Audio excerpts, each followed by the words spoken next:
है। अब जिमी उसे दिलासा देने लगता है, पर पुष्पराव कहता है कि हमारे देश में गाय की पूजा की जाती है और मैंने उस गाय को ही मार डाला। मुझसे बहुत बड़ा पाप हो गया है और मुझे नरक में ही जाना पड़ेगा। ऐसा कहकर वो सड़क पर ही उस गाय की पूजा करने लगता है। जिमी ये सब देखकर समझ जाता है कि पुष्पराव अब उसके साथ नहीं चलने वाला और वो अकेले ही वहाँ से आगे पैदल चलने लगता है। तभी वो बाइक वाला आदमी उन लड़कों की बस का पीछा करता हुआ आ रहा होता है और उसके साथ उसके कुछ साथी भी होते हैं। वो पुष्पराव को सड़क पर गाय की पूजा करते हुए देखता है और कहता है, ये क्या पागलपन है, पूजा करने के लिए तुम्हें 20 सड़क मिली थी क्या, और वो भी मरी हुई गाय की पूजा कर रहे हो। तभी वहाँ वो बस आती है जिसका पीछा करते हुए बाइक वाले वहाँ पहुंचे थे।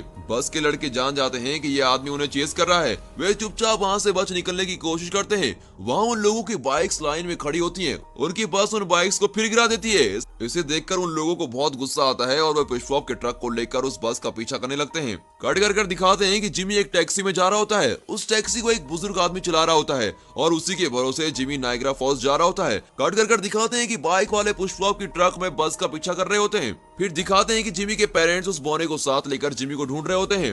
अब जिमी एक होटल से खाना खरीदकर वापस आ रहा होता है। इतने में बस वाले लड़के आ जाते हैं और जिमी को देखकर वो उसके पैर पर गिरकर कहते हैं, हे भगवान, हम आपकी तलाश में थे, हम यहाँ आ गए हैं, हे भगवान हमारी बस में चढ़ जाए। वे जिमी को उठाकर अपनी बस में लेके जाते हैं और उससे पूछते हैं, ये कैसा गोला है जो आपने अपने शरीर में पहन रखा है, ये भारी होगा ना, इसे तोड़कर हम आपका वजन कम करते हैं, ये सेवा करने का मौका हमें जरूर दीजिए। और ये कहकर वो बबल को तोड़ने लगते हैं। तभी वहाँ सर्कस के लोग भी आ जाते हैं। जिमी ने उन्हें उनके मालिक से बचाया था, इसीलिए वे अब जिमी को उन लोगों से बचाने में लग जाते हैं। इसी वजह से दोनों ग्रुप में लड़ाई हो जाती है। सिचुएशन अब बहुत ही खराब हो गई होती है। कट करके क्लोई को दिखाते हैं जो टीवी न्यूज देख रही होती है। वो चैनल चेंज करती है पर चैनल में बबल से रिलेटेड ऐड चल रहे होते हैं। जब भी कोई बबल का जिक्र होता है तो क्लोई को जिमी की याद आने लगती है। वो सोचती है, मुझे इस तरह नाराज होकर नहीं आना चाहिए था, वो हमेशा मेरे सपनों में क्यों आता है, लगता है मैं उससे बहुत मिस करने लगी हूँ। कट करके दिखाते हैं कि लड़कों और सर्कस वालों के झगड़े के बीच बाइक वाले भी वहाँ पहुंच जाते हैं और अब वे सब एक दूसरे से लड़ने लगते हैं।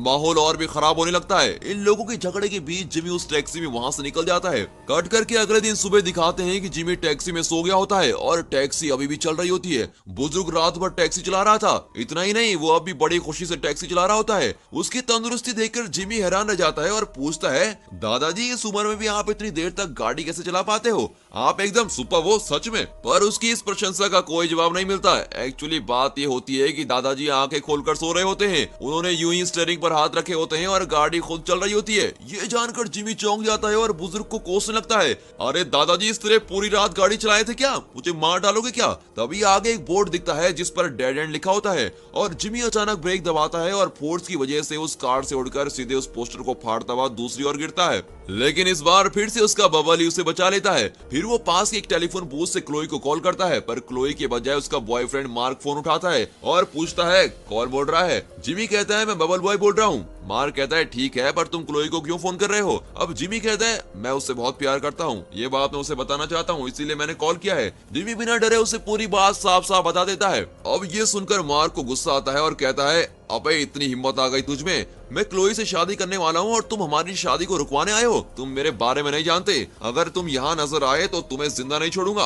और तुम उससे शादी करके करोगे क्या, क्या तुम उसे खुश रख पाओगे, तुम उसे छू भी नहीं पाओगे, अपने बलून से बाहर निकलते ही तुम मर जाओगे, तुम में तो जरा भी इम्यूनिटी नहीं है और तुम शादी करके करोगे क्या, तुम्हारे बच्चे कैसे होंगे, प्रैक्टिकली सोचने की कोशिश करो, तुम जानते हो ना वो कभी नहीं होगा। मैं तुम्हें एक एडवाइस देता हूँ, तुम क्लोई को पूरी तरह से भूल जाओ और घर वापस लौट जाओ। इतना कहकर वो कॉल कट कर देता है। उसकी बात सुनकर अब जिमी सोचने लगता है कि मार्क बिल्कुल सही कह रहा था, मेरे प्यार सच्चा है पर मुझे शादी, बाल बच्चे और फैमिली के बारे में सोचना नहीं चाहिए। इस रियलाइजेशन के बाद वो अपनी माँ को फोन करके अपना लोकेशन बताता है और कहता है, मुझे पिकअप करने के लिए आ जाओ। फिर वो बूथ से बाहर आकर बैठ जाता है और बहुत दुखी होता है। कुछ देर में उसके पेरेंट्स उस जगह पर आकर जिमी के पास पहुंच जाते हैं। उसकी माँ बहुत रोती है और कहती है, बेटा इस तरह बिन बताए घर से क्यों निकल आए, ये दुनिया तुम्हारी तरह मासूम नहीं है, तुम यहाँ अकेले खुद को नहीं संभाल पाओगे, अगर तुम किसी मुसीबत में फंस गए तो हमारा क्या होता। अच्छा हुआ हमने तुम्हें ढूंढ निकाला, चलो बेटा अब घर चलते हैं। अब जिमी कार में बैठ जाता है। तभी उसकी माँ पास में एक दुकान के अंदर जाती है।